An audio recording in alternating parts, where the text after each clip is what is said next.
Урматтуу мусульман бир тууганым, Аллах Таалага чексиз мактоолорду айтайлы. Бизге мына ушундай фазилетти болгон Рамазан айын берип койгондугуна. Башка үммөттөрдөн айырмалап, алардан бизди өзгөчөлөп, Рамазан айын фазилеттүү кылып берип койгон. Бул айда биздин жасаган амалдарыбыздын сооптору эселеп, көбөйтүлүп берилет. Жана бул айдан биз жасаган күнөө иштерибизден кайтып, андан тооба кылып, алардан тазаланып алуу үчүн мына ушул берекелүү айды бизге берип койгонуна Аллах Таалага чексиз мактоо, шүгүрлөрдү айтып, мына ушул айды биз Аллах Таала буйругандай, пайгамбарыбыз саллаллаху алейхи ва саллям бизге үйрөтүп, көргөзүп кеткендей туура пайдаланып калайлы. Эми дагы Аллах Тааланын бизге берген фазилеттеринен бул өзгөчө Рамазан айынын акыркы 10 күндүгү. Мына ушул 10 күндүк дагы бизге жакындап келе жатат. Бул айдын дагы өзгөчө бир жекече фазилеттери бар. Биз бул акыркы 10 күндүктө дагы көбүрөөк ибадатка байланышыбыз керек. Дагы көбүрөөк ибадаттарды аткарып калышыбыз керек. Пайгамбарыбыз саллаллаху алейхи ва салламдын сүннөтү мына ушундай эле. Акыркы 10 күндүк келе турган болсо, башка күндөрдө ибадатка тырышып аракет кылбагандай, аракет кылып аткарат эле. Пайгамбар саллаллаху алейхи ва саллям ушул акыркы 10 күндүк келген кезде шадда мизароху дейт. Өзүнүн белин бекем түйүп, ахия лейлаху, аны түнү менен ибадаттар менен өткөрчү эле. Вайқаза ахлаху, жана үй бүлөсүндөгү ибадатка кызыктырып, аларды ибадатка ойготор эле деп Айшенебизден келген хадистер бар. Мына ошондуктан урматтуу мусульман бир тууганым, биз бул акыркы 10 күндүктү дагы ибадаттар менен пайдаланып калышыбыз керек. Бул айдын өзгөчөлүктөрүнөн биз жогоруда айткандай эле, бул айда тахажжуд намазына көп байланыштык. Акыркы 10 күндүктү түндөрү ибадат менен өткөрүштүк. Түндө ибадатка көбүрөөк аракет кылыштык. Бир эле түн менен чектелбестен күндүзү дагы парыз амалдарга, өзгөчө 5 убак намазды жаамат менен бирге окууга аракет кылыштык. Анткени биздин көпчүлүгүбүз түндөсү тахажжуд намаздарды окуп, түндөлөрү ибадаттар менен өткөрүп, бирок күндүзү уктап, гафилетте өткөрүп коебуз. 5 убак намазыбыз жаамат менен өтпөй калышы мүмкүн. Же 5 убак намаздын кебирлерин каза кылып окушубуз мүмкүн. Албетте бул өтө бир чоң ката болот. Ошондуктан Айшенебиз келгендей, кана ештахиду фи ашрил авахир, ма ла ештахиду гойри фи гойрихи дейт. Пайгамбар саллаллаху алейхи ва саллям акыркы 10 күндүктө ибадатка өтө каттуу киришчү дейт. Башка күндөрдө мындай болбойт эле дейт. Демек, биз дагы күндүзү дагы, түндөсү дагы ибадаттарга киришибиз керек экен.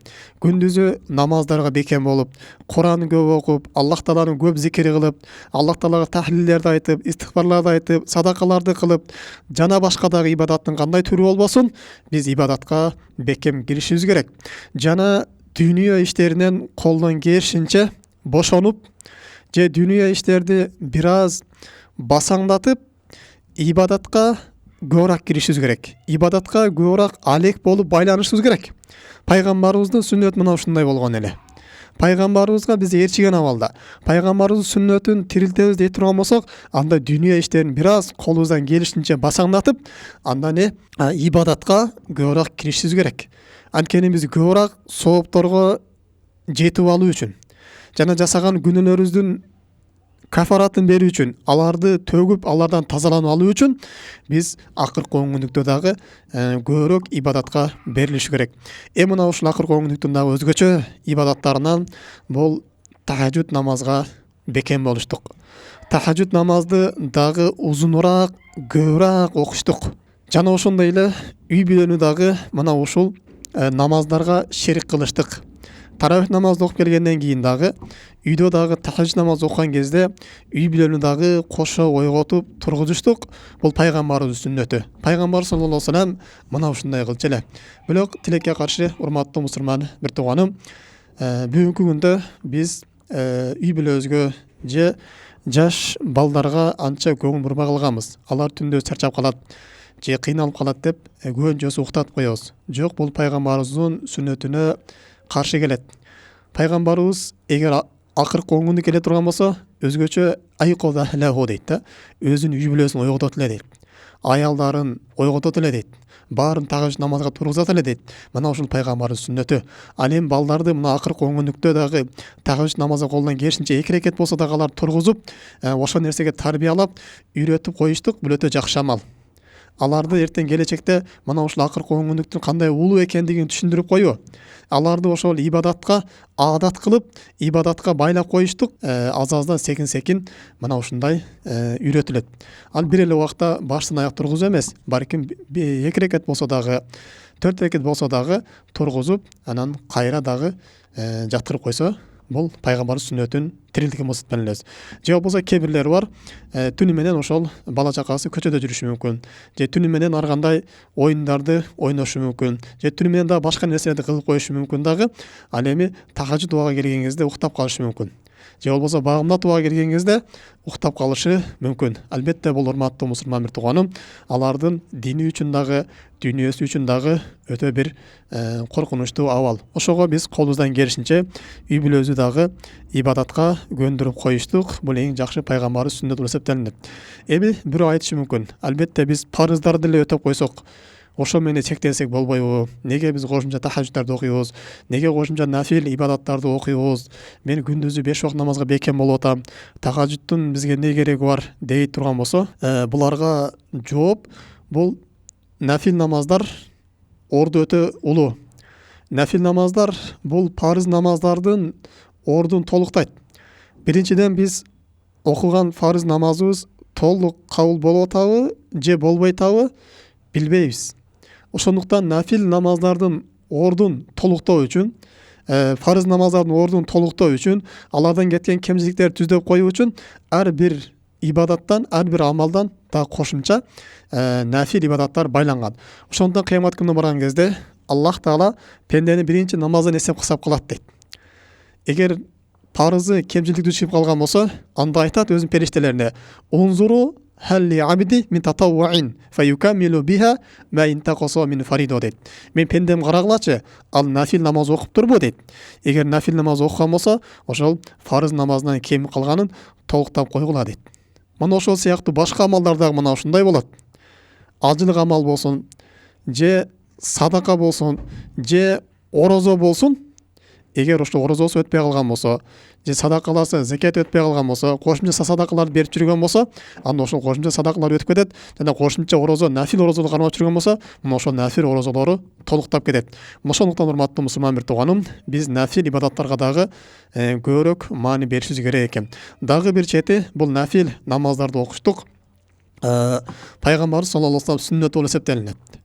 Пайгамбардын сүннөтүн тирилтүү. Ал эми биз пайгамбарыбыз саллаллаху алейхи вассаламга эргешүүгө буйрулганбыз. Ким пайгамбардын сүннөтүн көп аткара турган болсо, эртең кыямат күндө пайгамбарыбызга ошончо жакын болот. Ошондуктан биз нафил намаз окугандан фарыз намаз окугандан кийин ошол түнкү тахажжуд намаздарына дагы тереңирээк маани беришибиз керек болуп эсептелинет. Ошондуктан Айша энебиз бир кишиге айтат: "Ла тадау киямул лайл". Эй паланча, түндө тахажжуд намаз таштабагым дейт. Файна Расулуллах саллаллаху алейхи вассалама кана ла ядаху дейт. Тахажжуд намазын таштабайт эле дейт. Ва кана ида марада, эгер ооруп кала турган болсо, ау калат касала, же пайгамбар саллаллаху алейхи вассалам бир аз чарчап кала турган болсо, анда отуруп алып окучу эле дейт. Мына ошондон урматтуу мусулман бир тууганым, биз дагы көбүрөөк соопторго эргешүү үчүн, өмүрүбүздү ибадатта өткөрүү үчүн биз кошумча нафил намаздарга дагы бекем болушубуз керек. Өзгөчө тахажжуд намазына дагы түндөлөрү бекем болушубуз керек. Андайын дагы бул 10 күндүктүн өзгөчөлүгүнөн бул акыркы 10 күндүктө баарыбызга белгилүү болгондой Кадыр түн кечеси камтылган. Кадыр түн бул 1000 айдан жакшыраак деген. Демек ким бул Кадыр түн кечесинен туш келе турган болсо, ошол күнү кылган ибадаты 83 жыл 4 айга көбөйтүлүп берилет. Бул акыркы 10 күндүктө камтылган. Биз акыркы 10 күндүгүн эч бирин каза кылбай түнү менен ибадат кыла турган болсок, анда мына ушул Кадыр түн кечесине сөзсүз түрдө туш келебиз. алымдарыбыз мына акыркы 10 күнүккө камтылган деген. Пайгамбар саллаллаху алейхи вассалам дагы мына акыркы 10 күнүктөн издегиле деп айткан. Жана пайгамбар саллаллаху алейхи айтат, ким Лайлатул Кадрда тура турган болсо, ага туш келген болсо, иманан ва ихтисабан дейт. Аллах Тааладан соо үмүт кылып, аны тасыкта ишенип тура турган болсо, анын өткөн күнөөлөрүнүн баары кечирилет деп пайгамбар саллаллаху алейхи вассалам бизге кабар берген. Демек бул не? Ошол акыркы 10 күнүккө камтылыптыр. Ошондуктан дагы акыркы 10 күнүктө көбүрөөк түндөлөрү ибадатка убакыт бөлүш керек. Андайын дагы бул акыркы 10 күнүктө кыла турган ибадат бул этикаф маселеси. Бул мечитте Аллах Таалага ибадат кылып олтуруу. Мечиттен чыкпай отуруштук. Ошол жерде тасбих айтып, зикир айтып, Куран окуп, жана башка ибадаттарды кылып, ибадатка өзүнчө убакыт ажыратып, мечиттен чыкпай ибадат аткарыштык мына ушул этикаф деп коет. Бул дагы ушул акыркы 10 күнүктө пайгамбар саллаллаху алейхи вассалам аткарган амалдардан болуп не эсептелинет.